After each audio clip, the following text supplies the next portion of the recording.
Wow. The other one? Oh, wow. I didn't know you had an engine dyno here.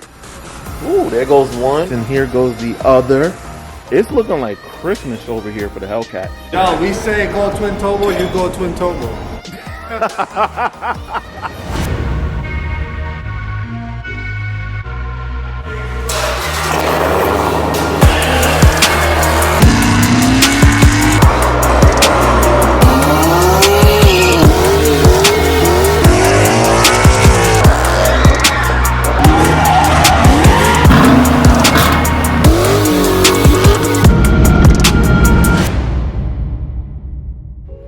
Guys, look where we are back at. Look where we are back already. It's been about 2 days. And look. All right, so what's the carnage? What's the carnage? Show me what I did. Wow. The other one? Look how bent the valves are. That's crazy. That's your parts. Here's the head. What's the condition of the head look like to you? Well, we didn't even start. We just took it apart and gave it a clean. Now we got to go further. What does go further mean? So what's the next step in the process? Well, 3 processes. We're going to clean it a little bit further. Then we got to cut the valve seats in the head. Then we're going to give it a light mill so you got a flat surface for the head gasket. And over here, we're going to put your springs, seals, and keys on it. From Comp, right? From Comp Cams. And then you should be able to put it on your new motor. Nice. But the condition of the head visually to you? You know, it's clean. Cool. I don't see any super other than what you did. Other than bending the valves? Right. Okay. Plug is clean because you're using E85. Yeah, I'm using E85. Yeah, so the spark plugs come out real clean. Nice. I heard E85 is corrosive though. Is that true? Yep. So and what? Usually it takes a different camshaft. What do you mean? To clean out the cylinder, they usually give a camshaft a little bit more duration on the exhaust side of the motor. Okay. So based on the specs that you saw, E85 requires more fuel. Yes. Than gasoline. Yes. Because it doesn't make the same BTUs of heat. Yes. Exactly. And I guess you need a bigger gas tank. So yeah, I'm running through a lot of fuel very fast. I definitely got to refuel a lot more often now than what I had to before. Plus, I noticed how much fuel pressure it takes, way more than when I was running race gas. Right. It takes a lot more fuel pressure. Yeah, well, race gas makes power. Right. You know, E85, you got to try to get it to where race gas is. Correct. Correct. So I noticed how much of it I use. The key factor on your whole project is nothing to do with any of this stuff. Is what? The guy that's going to do the tuning. Okay. You spoke to him yesterday a little bit. He's going to make it or break it. Yes. Okay? And the more he understands of how a motor runs, the more he can do you good. A lot of tuners out there don't understand the motor and they're all looking for a number, which is BS. Right. Okay? I'd rather have less power, but more power under the whole curve. Right. Than one particular number. Right. All right? And usually they break all the guys' motors. Imports, they break them left and right.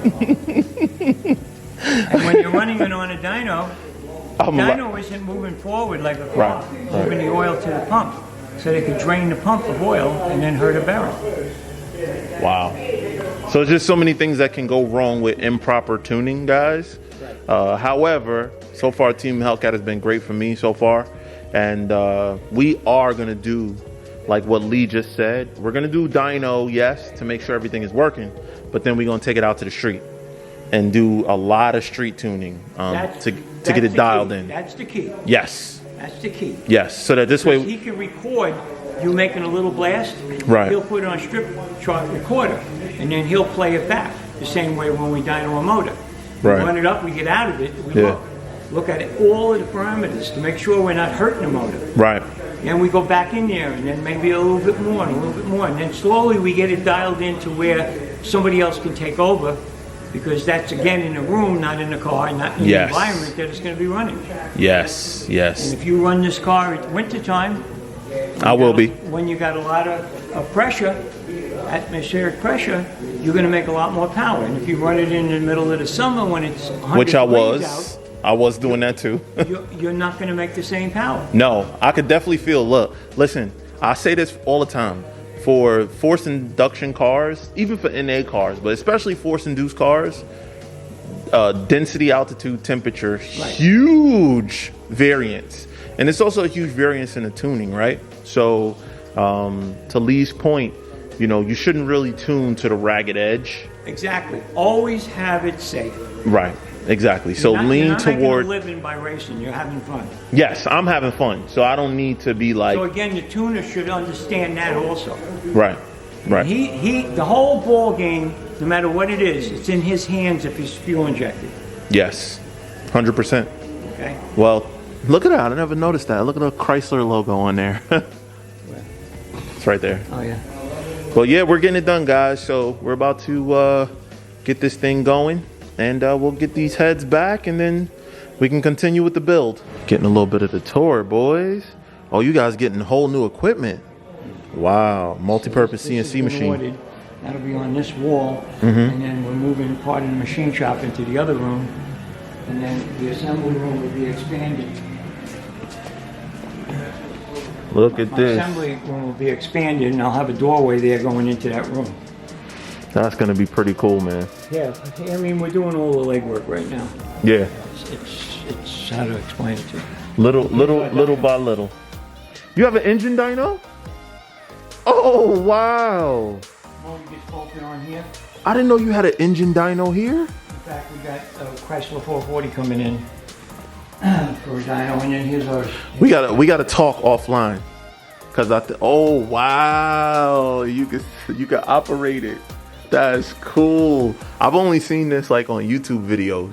I've never actually seen how it works like in person and stuff. Well, again, it's to try to dial something in so that when you hand it to the customer, he can turn around and take off from that point. Correct. You know, there's no 100% tuning because we're not in the same air, same condition. Correct. You can't recreate the conditions of the road, We get him- nor can you recreate the transmission or right. Yeah, the car. Right. You can't recreate the car that it's gonna go in.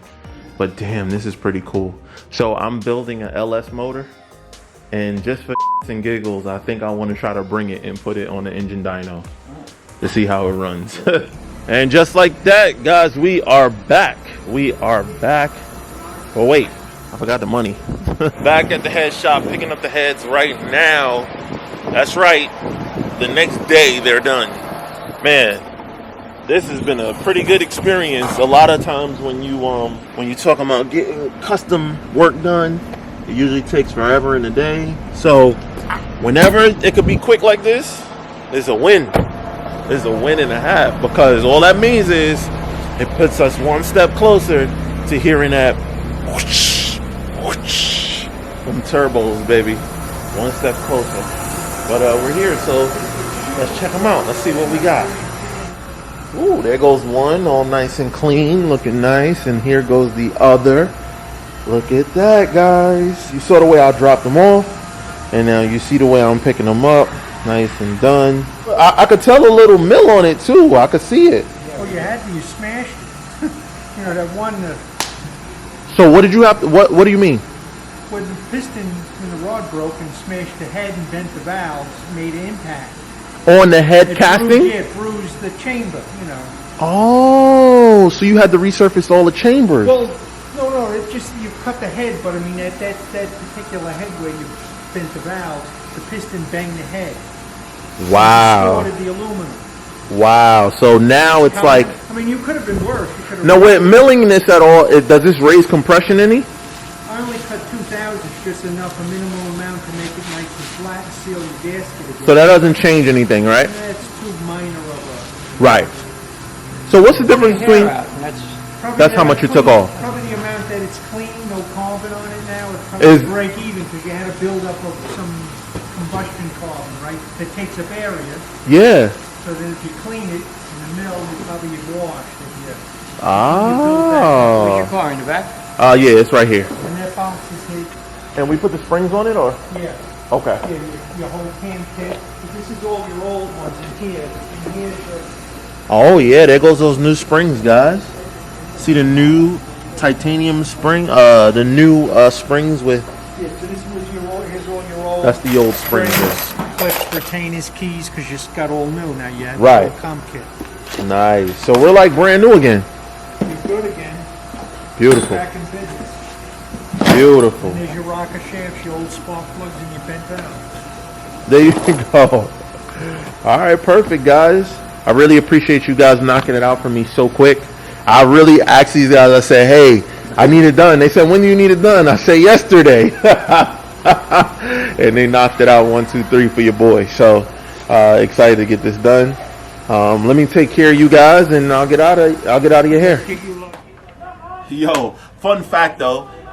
Today I got on a full Mod2Fame fit. I got on the long sleeve black edition tee, and y'all know the camo pants that y'all always see me wear in the intros of the videos. Well, these are them right here, and I was testing them out because we added them now to the Mod2Fame website, so you can get the camo joggers. It's hoodie, long sleeve t-shirt, jogger weather right now. And you know you always gotta, y'all probably can't see it, but I got the Air Maxes on. But anyway, Mod2Fame.com, make sure you visit it, make sure you continue to support. And I don't want you to just buy the stuff to support, but I also want you to buy the stuff because it's hot. Alright, so check that out right now. Hi ladies and gentlemen, so now that we got the heads back, you guys see the head sitting right there, nice and pretty. I also got some Mopar springs because the springs that I run on this car, I think these ones are the Ibach. I don't know if these are the Ibachs or the H&Rs, which ones they are, but I did a little trick to make them a little bit lower, something that you know, I never really shared with y'all. That's why my car is so low. I definitely did a little right there on the spring. I did a little, if you notice, it doesn't quite meet here. It's like a distance of 1/4 of an inch between here and the seat. It's because I trimmed them 1/4 of an inch in order to get the car a little bit lower in the front. However, that's not going to work because for those of you that have to understand how a mid-mount turbo system works, the turbos are going to come down and they're going to sit like right here. That's the back of the car. You see the tires. The turbos are going to sit like here. So just below the body a little bit, just like right here, the turbos. So I can't have the car super low to the ground because there's a potential I could damage my turbos if I scrape or bottom out. So therefore we got to raise it up, something that I never ever like or want to do, but it's something I have to do. It's looking like Christmas over here for the Hellcat, and the turbo kit is in the car, so that's not even out here, but it's looking a lot like Christmas for the Hellcat, and I cannot wait to show you guys the finished product once we have sitting on an engine stand a completed built engine, freshened up heads, turbo kit, all mounted, ready to go up in this beast, man. This car, this historic piece of Mopar madness which your boy has embarked upon. It's so exciting, man. I can't explain to you guys enough how excited I am to push this envelope, to do something different, to do something new. Like I said many times over, a lot of guys in this industry, they do the same thing over and over. Upper, lower, mostly rose ported blower, E85 nitrous. And is it possible to make the crazy power with that setup? Sure. Put a Magnuson on it, put a Whipple on it, throw a lot of boost to it, and throw nitrous, and you can easily make 1,300 wheel horsepower with that setup. That being said, your car is struggling making that power, whereas with turbos, it's going to be a breeze to make that power. So there's just some differences there, man, and I can't look past or go without. Boys, don't suck it in. Don't suck it in. Just leave it be. It's all right, man. That's me on camera all the time. Andre, you saw that? What's good, brother? What's up, Steph? Yo, man. For those of you that don't know, I don't know how you don't know this many videos later, this is my man Vern, aka the owner of N-Track Tire. You know what I'm saying? Can I ask you a question, brother? Yeah, go ahead. You excited? Super excited. Super excited to make this power, to make this noise. Oh, I've been trying to get Vern. Y'all don't understand. I have talks with Vern weekly, asking him, can we please dedicate at least a part of the shop to just Mopars, to just doing what y'all need, which is bolt-ons done, so headers, intakes, and scats, and 5.7s or 392s. You guys just need bolt-ons, maybe a cam, right? That's easy work compared to all this work that they do for us. He could do it. Like, I know a lot of y'all would have him flooded, but he don't want to take the jobs, man. I know some of y'all already called and tried to schedule appointments to get stuff done, and tell him why you don't want to take the job right now, man. My hands is too full. His hands is too full. They too busy, you know. So why you do the work for me then? Yo, we say go twin turbo, you go twin turbo. Well, that's not it. That's also because we family, right? Yeah. You know what I'm saying? So there's a family aspect of it. You know what I'm saying? I know stuff before I probably... Before you open the shop. Before I had a car, I was like... That's what's up. So that being said, I'm working on him, y'all. I'm working on him because I really do want a dedicated place. When y'all... So many of y'all ask me all the time, yo, where could I take my car to get the work done? Where could I take my car to do a stage 1 pulley? You know, where could I take... And listen, they got everything here, bro. They got the lifts. They got the snap-on tools. They got the dyno jet at that, with the proper numbers. They got everything. So I'm going to keep working on him. You know what I'm saying? But what's your Instagram? N-Track Vern. N-Track Vern. So that's INTRACKVERN. I need y'all to do me a favor. Send me a message. I need y'all to DM the out of Vern and say, start working on Mopars. Or give us a piece of the shop just so that we can get our work done, bro.